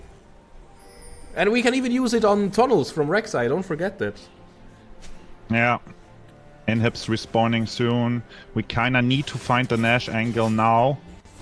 Because otherwise it will be hard, it will be tough. Can we even find an engage here onto the arena? That would be huge! Yeah, we will find the catch, but it is only 2 members from us in the bot side. The Super Mega Death Rocket will deal a ton of damage there, and Instinct. Can he get away? No! Are you kidding me? He can get away, and now He tricked them good. Oh. Man, playing against this team has to feel so annoying with the Wukong, with the clones, with LeBlanc, with the clone, with Rek'Sai, with the tunnels. Dang it, man. So annoying, but you have to respect the work that we put into it. Now the mid lane inhib is down again once more. Jinx is going golden from the Tempered Fate. Can we find it right here, right now? The arrow will connect. We were jumping in. The inhib is... Wait, no, the turret is respawning. Hold up a second. What timing? That was so unlucky. What? Okay, that's just mean. Oh my god, oh my god. This is... Oh, got the kill. They have no vision though. They have no vision. Yeah, Braum's super tanky though. Yeah, way too tanky, sadly. Elder Dragon coming up in 50 seconds. I remember when I thought the soul wouldn't really happen in this game, and that was like 10 minutes ago, and here we are.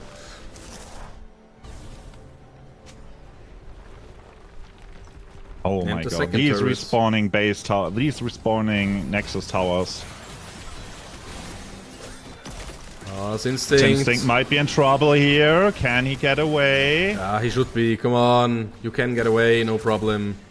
Good sidestep on the Super Mega Dive Rocket there. An important sidestep to make it out 100%. Now 10 seconds for Elder Dragon, and it could be a curse or it could be a blessing. If we get it, it's great to finish out the game. Maybe, finally. And I think we should be able to get it, right? Yeah, we should be. We should be. But they are, well, they have gotten strong. We have to keep that in mind. But it is already slain. It is already over. It has been done. And yeah, now we are looking at Elder Dragon advantage. Can we now find the end? Come on, man. Has to be possible. I mean, Instinct just got so much more dangerous at this point. And we have Nash, we have Elder. We are pushing in all lanes except for top lane right now. We could in theory wait for that. And we still have Baron buff and we still have Baron buff as well, by the way. Yeah. Okay. Not hitting the Tempered Fate, but I don't think it matters too much. We just have to keep on poking. The minions also doing a lot of work there. Finding constant damage. Now the Nasher buff has timed out. But yeah, maybe we have to use top lane as well, I'm not sure. Because there's still 2 super minions now in the top lane. Yeah. Even though the inhib will respawn soon. And Jinx just has so much wave clear. And also so much on-hit damage thanks to Ivern's items as well.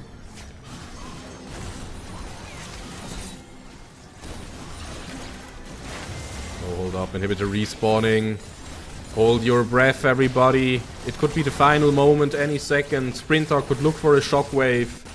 Instinct could look to find a kill or something. Third Laren could look for another Tempered Fate in just a few seconds. Maybe the Arrow, maybe the Cyclone, maybe Braum, or even Ornn finding the engage if there's just one little micro misstep.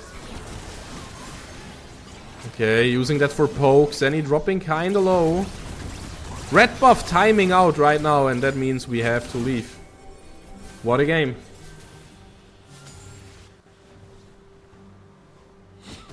Yeah, what a game, indeed. Yeah, Olis might be onto something in the chat. I mean, so far 1-1 is a stalemate. What if we go 1.5 to 0.5? What if at 55 minutes a game is just considered a draw? Yeah, that will be funny. What if both Nexuses? What if both Nexi, let's go with Nexi, just, you know, started walking towards each other and then fistfight each other in the mid lane, you know? I heard there was once a game mode where that happened. yeah, there was. Yeah, man. I loved Nexus splits. But hey.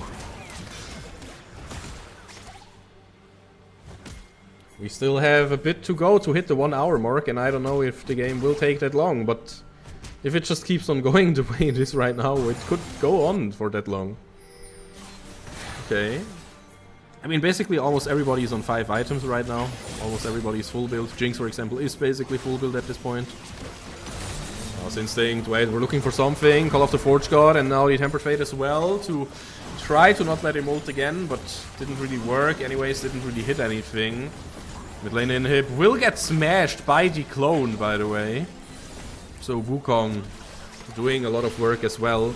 And now Fields of Verdun sticking with the team while Soap is in bot lane, getting fended off by Sprinter. So, and I mean, that's what we have to do, right? We have to split the opposing team here. We have to split a human Apex Predator. Yeah, and it is hard to do in their base where they can all stand on top of each other, and they are now looking to catch Soap. Can they catch him is the question, but no, he can get out safely. All 5 bot lane, and that means there is a Nasher up for taking. The next one indeed. The question is how many more Nashers will we see in this game? I mean, Elder Dragon is still powered up if you got the first one, right? So, in theory, I hope that's still how it works, but I haven't ever read a patch that it's not like that anymore. So in theory, if we get another Elder Dragon in 90 seconds, we have an even stronger version, plus still 1 or 2 minutes left on the Nasher, and that has to be enough somehow, right? Somehow it has. I have never heard of it that Elder Dragon gets stronger if you get a second one. What about it does get help stronger? us out. Wait, you googled it? I can Google it.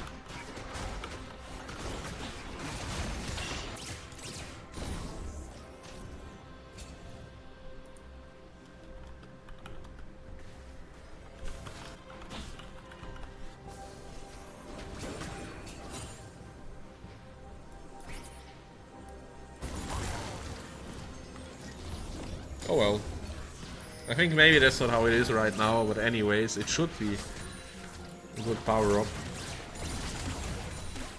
Well, we might find out in 30 seconds. So if we win the game, it gets stronger, and if we lose, it gets weaker, right? Or doesn't get stronger. Yeah, we should just get this with the help of Nasher, botlane inhib. Come on, yeah, jumping in, 1 auto. Oh, we didn't get Not it. quite enough. Yeah, now we will get it though. Believe. Imagine if they had a Jenna that could shield turrets and stuff like that. Oh, Instinct, he really wants to go for it and he didn't get it, using flash to get out. Dragon has spawned though. Meanwhile, in top lane we see So pressuring as well with the Nasher buff. And yeah, they haven't, like, Human Apex Predator, they haven't seen all 5 members in a while, so of course you can assume that they are split for the Dragon, but now we will be teaming back up. And that means, is it finally going to be the end? We will find out at this very moment. Minions are getting cleared. Jinx positioning is so important right now. Daisy getting called in as well. First turret could go down, will go down. Only 1 blue turret on the map currently. That one also has to fall thanks to the Nasher minions in just a second. Will cease to exist for now. Instinct, oh, he will survive somehow! He doesn't have his teleport ready though. So I don't even know if you want to reset at this point. It is a 4 versus 5 here. Ranger, he's looking for the engage here. He has to look for it. He will get the knock up. He will get so much pressure, so much damage. And the entire team can follow up. The shockwave is huge though. Can it be enough? No, it will probably not be enough. Fields of Verdun will die. Sprint on the last survivor. Finally, after a 45-minute nail biter, we can confidently say that the game will end, and it will end in a Pandaric win. Jesus effing Christ. Finally that game is over. What a roller coaster. 45 minutes and we were at their base for like, what, 15 to 20 minutes? It was absolutely insane. What a beginning of the split. But it has been a win. It has been a 2-0 It has been a win even. Whew. Oh my god. It's been such a close one. I completely agree with all this, by the way. I may ask if we can get a 3rd map. It was kind of boring, you know? It was kind of... Oh my lord. Yeah, I wanna... Wait. Can I... The first game took how long? Like 25 to 30? This one took 45. What are we looking for the next game? 65? Maybe. We will have an interview guest, by the way, in the form of Instinct. And we can go into the Prime League Discord, right? Yeah, we can just go there. Where do we want to head? Into the streaming section, I would assume. Perfect. And you said Instinct wanted to come to us. Exactly. Then we will move him. Exactly. Hello, hello. Hello, Mr. Instinct. How is it going? I don't know, I can't breathe, bro, help. Why am I not surprised? Well, I'm not surprised, but I am definitely entertained.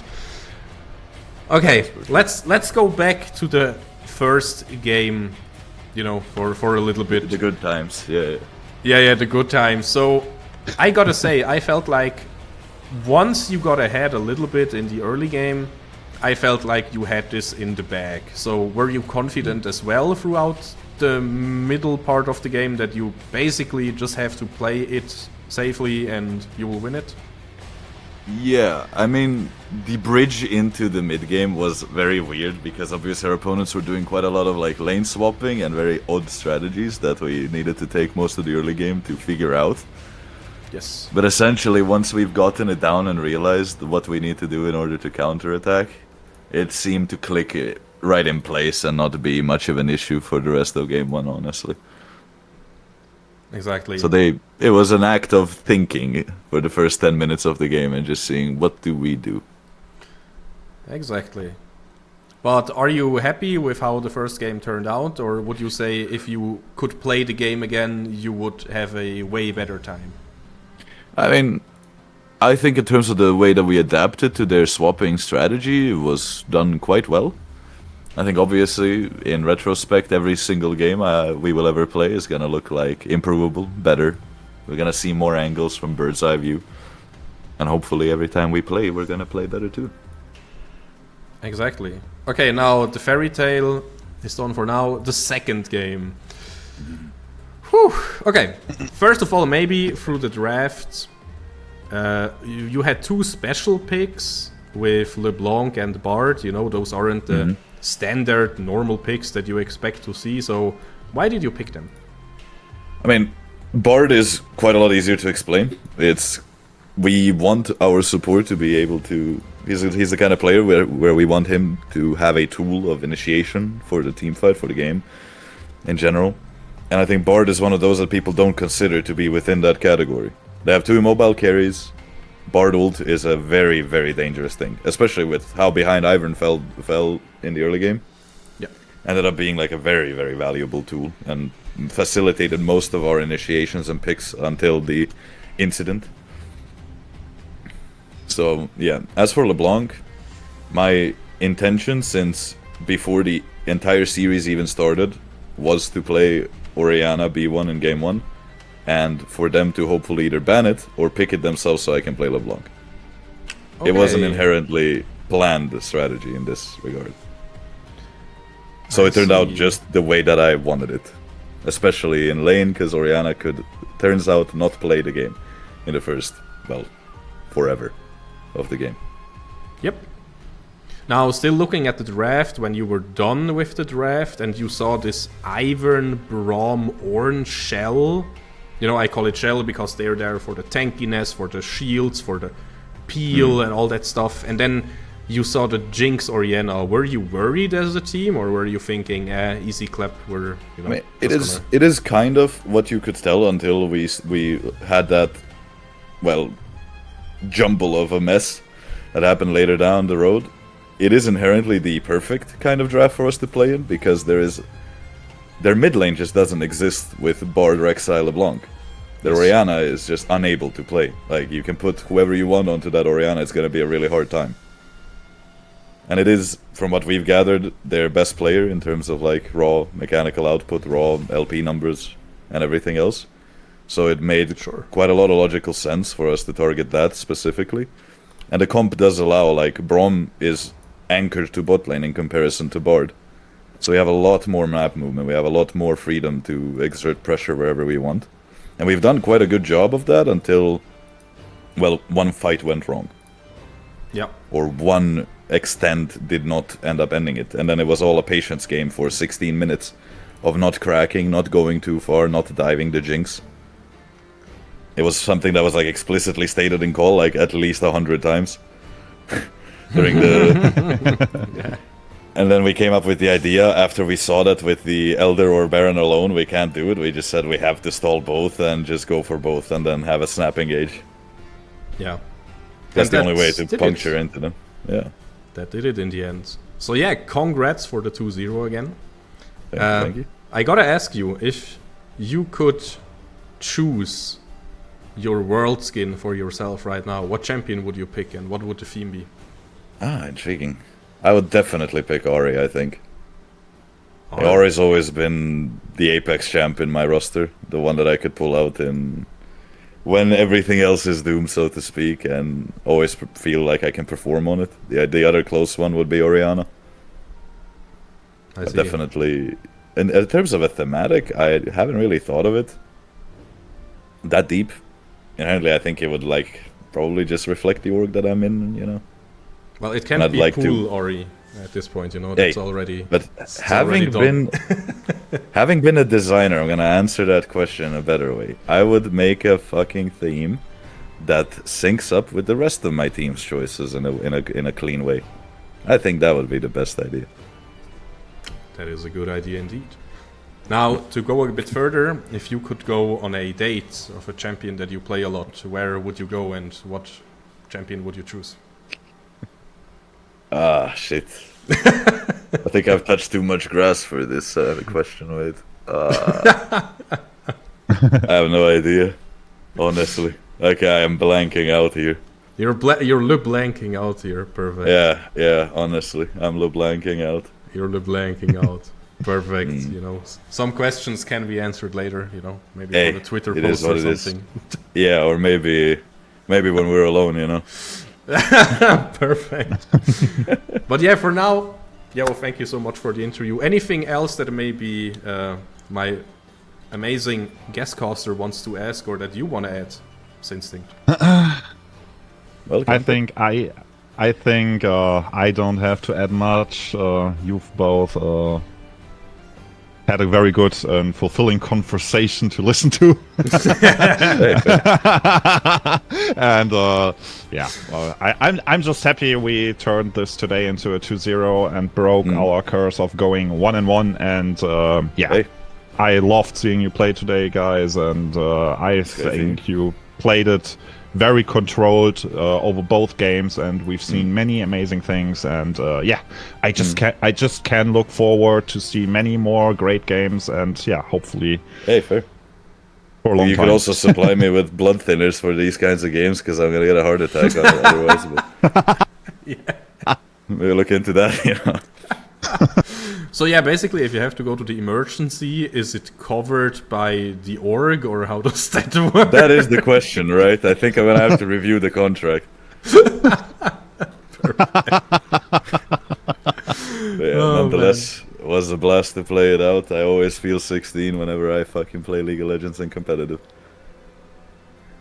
It's a great feeling. Let your